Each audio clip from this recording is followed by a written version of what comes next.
talk about especially the user method that are required. And the floor is yours. Thank you for the introduction. So, Dr. Ritter mentioned very good that we need to be able to simulate better in order to solve the problems of the worst weather. And the intermediate step is how to conduct tests in controlled circumstances. We cannot just rely on field tests. And I want to acknowledge my co-authors here. Dr. Ritter is also the co-author here, and också Rolf Drake, Ronny Stenberg, Peter Eriksson, So, what is the adverse weather testing challenges that we have? Well, adverse weather impair ADAS systems and ADS systems in the future. About 1 in 5 crashes occur in adverse weather, if you follow AAA's paper. And that means that current ADAS systems don't work properly or have the degraded performance in 1 out of 5 crashes today. Testing of adverse weather systems today is very much dependent on field tests. But field tests is very difficult to replicate. And what Dr. Ritter clearly showed, that they were chasing conditions, but they got very little data even over an extended period of time. That also means that validation time is going to increase. So if you're going to get real improvements in order and also get to the point where we can simulate them, we need to be able to replicate them in more controlled circumstances. And that should also, and I think this is a good opportunity to point it out in this community, that should greatly benefit better test methodologies, greatly benefit the lighting community, because lights, modern lights, matrix lights, has to adapt to adverse weather conditions. Otherwise, you're going to blind the user and so forth in an improper way. But how do we do these tests? I mean, we can't have individual test methods and different suppliers and doing in different ways, because we need to be able to compare it, and we need to have some kind of standards. We are not there yet, but this is a way of trying to call for arms on how do we get into better methods that can be used industry-wide. There's also emerging technologies like laser lights and laser IR illuminators, and those have to be tested as well. Visibility is a key factor, especially if you're considering cameras and other optical systems, for instance LiDAR. Reduced visibility is mainly caused by darkness or other adverse weather conditions, rainfall and so forth. And this is a table here with a French standard of visibility, and we can see here that we are concerned basically with the visibility 2 to 4. Well, what does visibility mean? Well, 100 meter visibility means that you lost 95% of your contrast. So it's actually very challenging then for the ADAS system to be able to operate. There is a recommended practice, and as you know, if you don't have standards, an SAE recommended practice is the guiding principle, or should be the guiding principle. And there is one called J2245. It's pretty old, and it's called General Guidelines for Measuring. It's guidelines for measuring the splashing spray produced by vehicles operating over wet pavements. It uses that by measuring spray by either contrast or light extinction. But there is no relationship between these two methods described. So we are separately on the way to look into that possibilities. And there's a paper, first paper already presented here. In the paper you can get the full reference. So we focus on contrast measurements because we believe it is more directly linked to the ADAS system performance. Some of the procedures in the SAE's recommended practice is not really practical, but it probably reflects that this practice was drafted already in '94, and the number of ADAS systems and other things like that was, well, limited. There are two important caveats due to variability. One is then the portion to compare results done at different test sites. And also that the results should be reported as differences.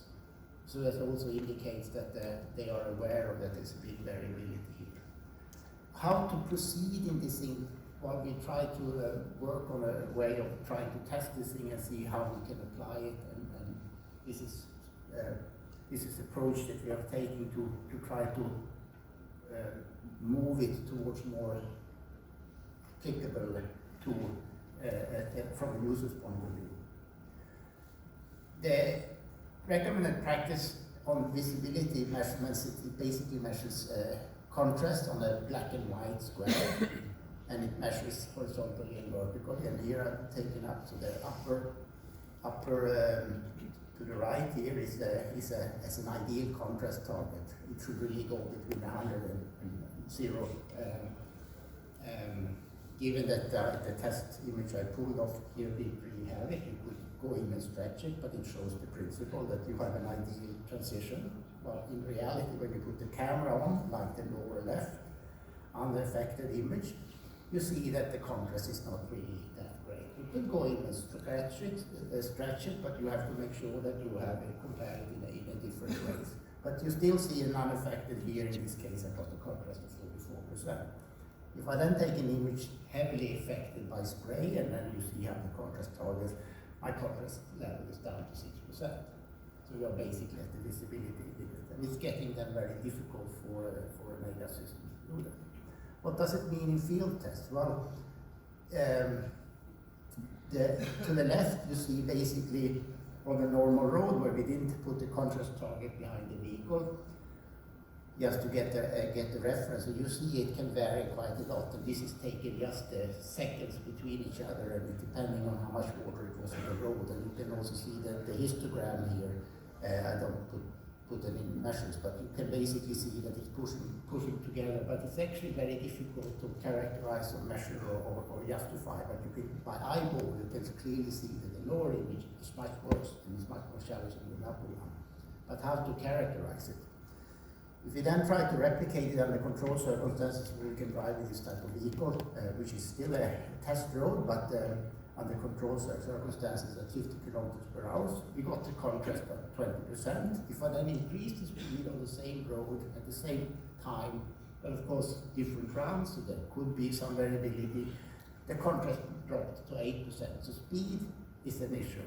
And you can see also that how the contrast measures then move together when contrast reduces. So contrast and the histogram peaks and how clearly you can distinguish them, we believe is a good way forward to try to characterize this recommended practice. So if I then, again on the left here as a reference, the image I showed in the past, if I then take it in a simulator where we have simulated spray, we have used different methods. Here I have one which is basically a refurbished snow cannon.